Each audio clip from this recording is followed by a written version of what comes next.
Hi everyone. Now that we just started the new year, I would like to reflect on my language learning experience and share with you ways to plan and succeed in starting new languages and or improving ones you already know. So this video is divided into two parts.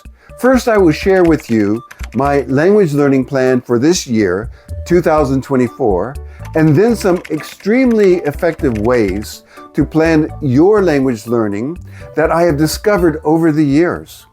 If that sounds good to you, let's go. I have studied 47 languages to various levels. That may seem like an astounding number, but I have done this over the past 50 years. So that is actually less than one new language a year. Here are the top 31 languages in terms of the hours of engagement. In other words, the time I spent studying, speaking, listening, reading, and writing the languages. In addition, I have a good understanding of the following 6 languages due to their similarities to languages I know. It is a matter of passive knowledge, which means reading and listening to the languages.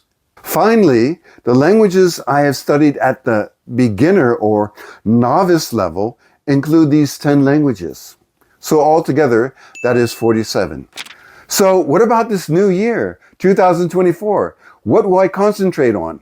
When deciding what languages to learn and what languages to review and improve, I base the decision on when and where I will use the languages.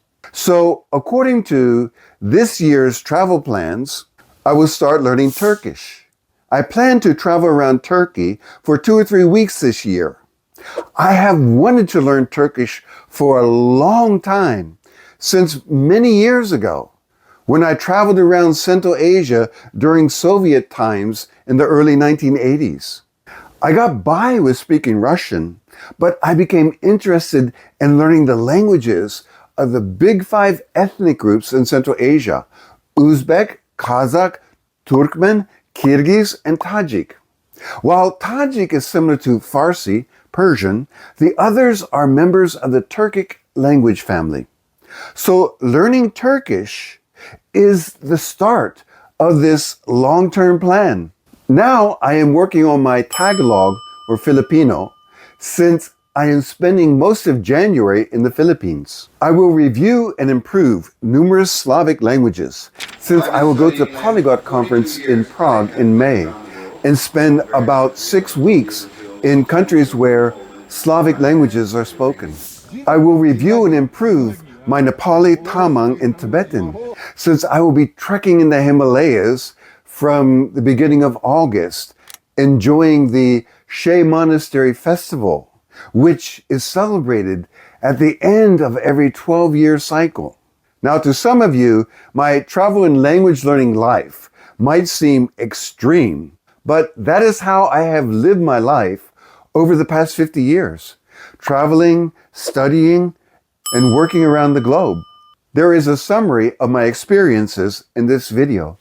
So now I want to share some extremely effective ways to plan your language learning, no matter how much experience you have. A seasoned polyglot or someone learning their first language. It is important to set realistic goals. One way to do that is to set SMART goals. S equals specific goals. Goals should be well-defined and clear. Vague goals can lead to a lack of direction. For example, instead of saying, I want to get better at Spanish, say, I want to improve my Spanish conversational skills. M equals measurable goals. You should be able to measure your progress towards the goal. For example, learn 300 new Spanish words in context by the end of March. A equals achievable goals. Goals should be realistic and achievable. Unrealistic goals can be demotivating. For example, consider your current level and resources. If you're a beginner, don't set a goal to be fluent in 3 months. Aim for something more attainable, like completing a beginner's course. R equals relevant goals.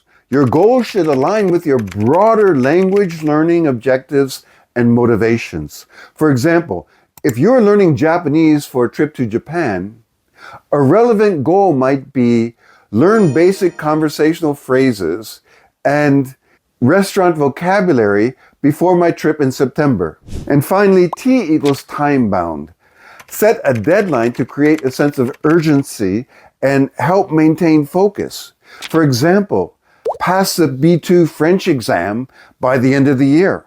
And next, goals for improving known languages.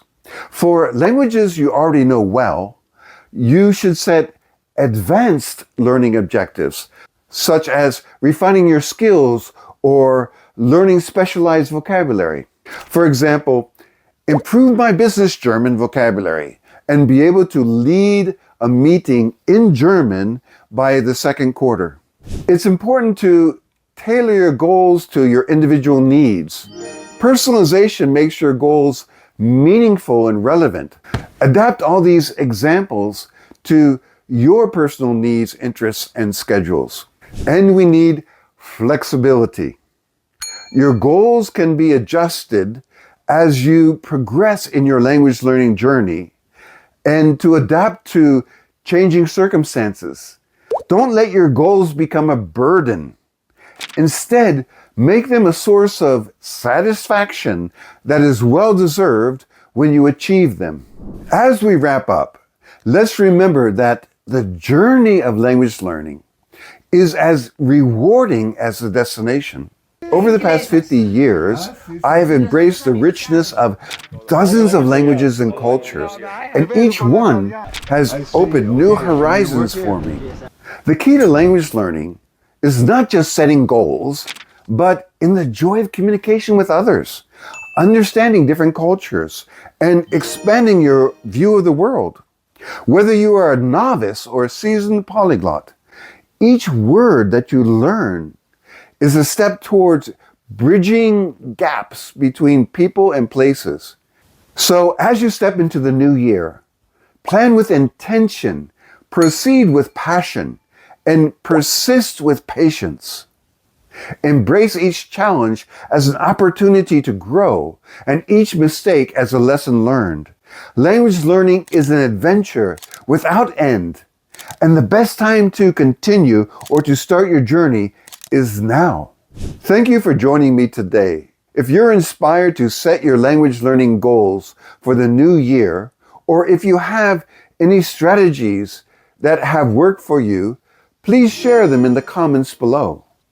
Let's make this year one of our most linguistically and culturally rich years yet. See you in the next video.